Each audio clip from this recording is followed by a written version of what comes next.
আজকে বীরভূম এবং পশ্চিম বর্ধমান জেলায় রেলের বেশ কিছু উন্নয়নের প্রকল্প উদ্বোধন হবে। মাননীয় রেলমন্ত্রীর হাত দিয়ে ভার্চুয়ালি আমরা উপস্থিত থাকব।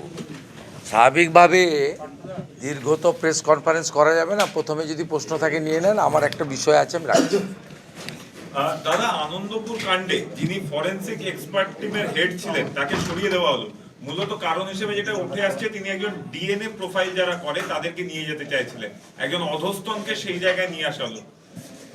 প্রথম থেকে বলি, আনন্দপুর অগ্নিকাণ্ড বা মৃত্যুকাণ্ড বা যৌতুকগৃহকাণ্ড এর সঙ্গে মুখ্যমন্ত্রী ব্যক্তিগতভাবে এই ঘটনার আড়াল করার ক্ষেত্রে মুখ্যমন্ত্রী নিজে ব্যক্তিগতভাবে ইনভলভ।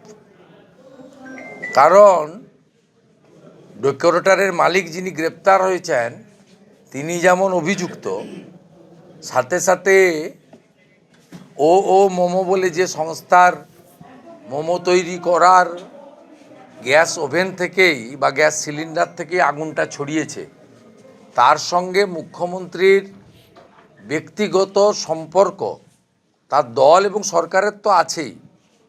আপনারা জানেন মুখ্যমন্ত্রীর বিদেশ সফরে তিনি সাথে ছিলেন। শুধু তাই নয়, যতগুলো রাজ্য সরকার বা মুখ্যমন্ত্রীর আয়োজিত টি পার্টি, ডিনার পার্টি, বাণিজ্য সম্মেলন, শিল্পপতি সম্মেলন, বিজয়া সম্মেলনী, এরকম অন্তত 20টা ইভেন্ট পাবেন গত 5 বছরে, যেখানে মাননীয় মুখ্যমন্ত্রীর সঙ্গে এই মোমো কোম্পানির মালিককে সরাসরি আপনি দেখতে পেয়েছেন। স্বাভাবিকভাবে মুখ্যমন্ত্রী সেই কারণে প্রথম দিন থেকে যাননি। বিধানসভায় শঙ্কর ঘোষের অভিযোগের ভিত্তিতে উল্টো ব্যাখ্যা দিয়ে বলেছেন যে আমি 26শে জানুয়ারির প্রজাতন্ত্র দিবসের কর্মসূচিতে ব্যস্ত ছিলাম। কিন্তু প্রজাতন্ত্র দিবসের কর্মসূচি সারাদিন চলেনি, আর মুখ্যমন্ত্রীর বাড়ি থেকে ঘটনাস্থল 10 কিলোমিটার দূরে। তাই এই যে বিচ্ছিন্ন ঘটনা নয়, এই কেসকে কমজোরি করা এবং মুখ্যমন্ত্রী বিধানসভায় দাঁড়িয়ে আমার বক্তব্যের পরে যে বক্তব্য রেখেছেন তাতে 10 লক্ষ টাকা কম্পেনসেশন দেওয়ার কথা বলেছেন রাজ্য সরকারের, কিন্তু রাজ্য সরকারের কম্পেনসেশন দেওয়া হয়নি। কম্পেনসেশন দিয়েছে 5 লক্ষ টাকা ডেকোরেটর আর 5 লক্ষ টাকা মোমো। যে জেলে আছে তিনি দিয়েছেন 5 লাখ, আর যার জেলে যাওয়ার কথা, মুখ্যমন্ত্রীর আনুকূল্যে জেলে যাননি, তিনি দিয়েছেন 5 লক্ষ টাকা। তাই এই মামলাকে দুর্বল করা, চার্জশিট যাতে মোমো কোম্পানির মালিকের বিরুদ্ধে না হয়, মামলা যাতে অন্য গতি না পায়, এগুলো করার জন্যই এই মিসইউজ অফ গভর্নমেন্ট পাওয়ার এই কাজগুলো হচ্ছে মুখ্যমন্ত্রীর ইশারায়, নির্দেশে, ইচ্ছায়। রানাঘাটে বৃদ্ধ দম্পতিকে বাংলা ছাড়ার অভিযোগ, শাসক দলের অত্যাচার, এবং থানায় জানিয়ে কোনো লাভ হয়নি। না, হবে না। থানাগুলো পার্টি অফিসে পরিণত হয়েছে। থানাগুলো তৃণমূল কংগ্রেসের টাকা কালেকশন সেন্টার, ভোট চুরির মেশিনে পরিণত হয়েছে। স্বাভাবিকভাবে তারা এইসব কাজে সময় তাদের নেই, তারা এগুলো করবে না। শওকত মোল্লা বলছেন যে যেই 3টি অঞ্চলে হেরেছি সেখানে সরকারি বাড়ি বন্ধ করে দিয়েছি, এবার লক্ষ্মী ভান্ডার বন্ধ করে দেবো। বিধায়কের হুঁশিয়ারি দিল বিধায়ক। এটা গুন্ডাদের ভাষার মতো কথাও তো। গুন্ডা এটা আমি বলিনি, পুলিশ মন্ত্রী নিজে বলেছেন। তুমি বোম বাঁধো, বোম মারো। তো এর ব্যাপারে আর কি বলবো? আমার মনে হয় আমাদের তোহা সাহেবের ভালো উত্তর দিতে পারবে। তোহা সাহেবকে জিজ্ঞেস করা ভালো সময়। আচ্ছা, মিমের রাজ্য সভাপতি তিনি বলছেন যে সরকার করতে না পারলেও সংখ্যালঘুরাই হবে সরকারের নিয়ন্ত্রণ। বিপজ্জনক বক্তব্য। সংখ্যালঘু মানে তিনি কি মুসলিমদের কথা বলছেন? মুসলিমদের কথা বলছেন তো? সংখ্যালঘু মানেই তো মুসলিম নয়, অন্যরাও আছেন। তা মুসলিমরা নিয়ন্ত্রণ হবে, এটা তো হুমায়ুন কবিরের ওপেন সিক্রেট ডিক্লারেশন, এবং এটাকে সামনে রেখে তিনি বাবরি মসজিদে শিলান্যাস করেছেন।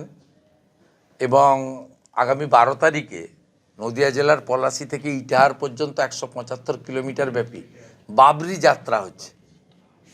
নির্বাচনের সময় পরিবর্তন যাত্রা হয়, প্রত্যাবর্তন যাত্রা হয়, উন্নয়ন যাত্রা হয়, বিকাশ যাত্রা হয়। বাংলা রক্ষা করো যাত্রা হয়, বাংলা বাঁচাও যাত্রা হয়, বাংলা গড়ার যাত্রা হয়, বিকশিত বাংলার যাত্রা হয়, রাষ্ট্রবাদের যাত্রা হয়, কিন্তু বাবরি যাত্রা কেন? তাই আসাউদ্দিন ওয়াইসি এবং হুমায়ুন কবিররা তীব্র সাম্প্রদায়িকতার বীজ বপন করে তারা 70-80টা 90টা সিট জিতে মুসলিম মুখ্যমন্ত্রী করতে চান বলে আমার মনে হয়েছে। এবং সেক্ষেত্রে যদি তারা তাদের অভীষ্ট লক্ষ্যে পৌঁছান, তৃণমূল কংগ্রেস যদি ওদের থেকে কমও পায় বা বেশিও পায়, তারা রাষ্ট্রবাদ এবং সনাতন সংস্কৃতিতে বিশ্বাস করা আদিবাসীদের স্বার্থ রক্ষাকারী বিজেপিকে আটকাতে তৃণমূল প্রয়োজন হলে সমর্থন দিতে পারে, এই অঙ্ক নিয়ে বলছেন। তারা ত্রিশঙ্কু বিধানসভা করতে চান এই কারণে, যাতে এমনিতেও বলছেন মুসলিম উপমুখ্যমন্ত্রী চাই আমাদের, তখন দেখা যাবে পরিস্থিতির নিরিখে যদি রাষ্ট্রবাদীরা এবং সনাতনীরা ঐক্যবদ্ধ না হন, তাহলে দেখা যাবে যে ওরা 70 পেয়ে গেছে, তৃণমূল 70-75 পেয়ে গেছে, ভারতীয় জনতা পার্টি 140 পেয়ে গেছে, তাহলে দুজন মিলে গিয়ে বলবে আমরা 145, তখন এরা বলবে আমরা মুসলিম মুখ্যমন্ত্রী করতে চাই, তৃণমূল দেখা যাবে নিঃশর্ত সমর্থন দেবে। দুজনের এজেন্ডা একই, একজন সরাসরি বলছে, আরেকজন কার্যত নিজের আচার আচরণ কর্মপদ্ধতিতে বলছে।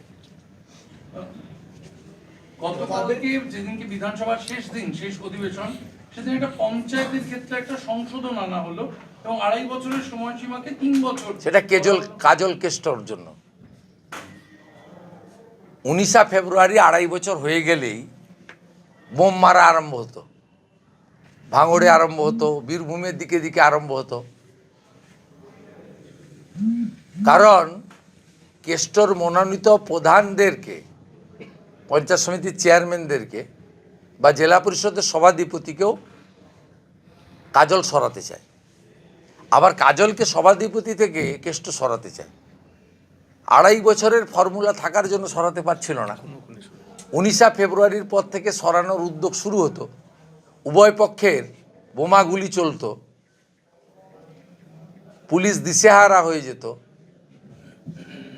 নির্বাচনে প্রভাব পড়তো। তাই নিজেদের বোমাগুলি আপাতত বিরত, শান্তি বিরতি, একটা মানে বাফার টাইমের জন্য এটাতে সরকারকে ব্যবহার করলেন মুখ্যমন্ত্রী, কার্যত